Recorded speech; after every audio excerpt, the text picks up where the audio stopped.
വളരുന്നില്ലല്ലോ. എന്ത്? ഈ മീശേ.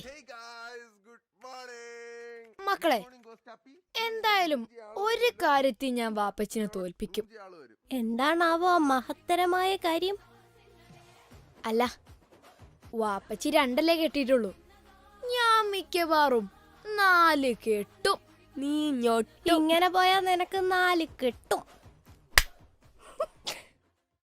എന്തായാലും ഞാനൊന്നേ കെട്ടു. നീ കെട്ടാൻ പോണ ആളേക്ക് എനിക്കറിയാം. ഞാൻ വാപ്പച്ചീനോട് പറയും. ഹലോ നിർത്ത്. ഈ കാര്യത്തിലും സീനിയോറിറ്റി ഒക്കെ ഉണ്ട്. ഏതായാലും ഇന്റത് കഴിഞ്ഞിട്ട് മതി നിങ്ങളതൊക്കെ. മാക്സിമം ഒരു 10 കൊല്ലം, അത് കഴിഞ്ഞിട്ട് നോക്കാം. അന്റെ സീനിയോറിറ്റിന്റെ കാര്യമൊക്കെ എനിക്കറിയാം. അന്റെ വീഡിയോ കോളും ചാറ്റും അത് ഡിലീറ്റ് ആക്കണ കാര്യം കൂടുതൽ കളിച്ച അന്റെ പന്തിന്റെ കാറ്റിന് വാപ്പാനോണെ പറഞ്ഞോ എന്റെ പന്തിനെ തൊട്ട് കളിക്കരുത്. ഞാൻ ഊരും പറഞ്ഞ ഊരും. ഈ വീഡിയോ ഞാൻ ബാബച്ചിക്ക് അയച്ചു കൊടുക്കും.